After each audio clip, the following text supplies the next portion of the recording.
الشعب المصري الذي أصبح واعيا وفاهما ومتفهما لكل هذه المؤامرات لن يرضى بديلا ولن يقبل من قواته المسلحة إلا ضرب بؤر الإرهاب في قطاع غزة وتدمير حماس بعمليات عسكرية حاسمة، لأننا كمصريون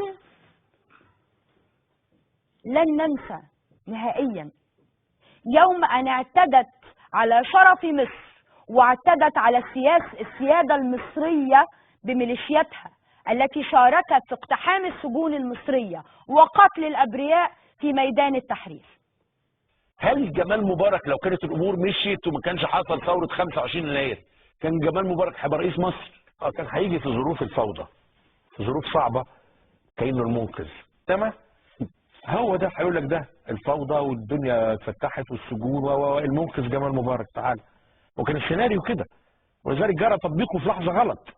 انما كان انت قصدك ان الفوضى التي حدثت في اثناء الثوره هي فوضى كان مرتبا لها؟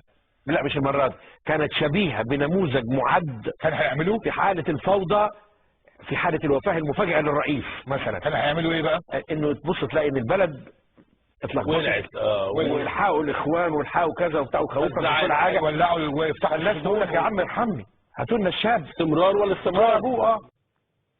ولعلنا على مدار الفترة الماضية قدمنا بالوثائق والمستندات تورط هذه الحماس في كل عمليات حروب الجيل الرابع التي تستهدف إسقاط مصر لصالح بني إسرائيل.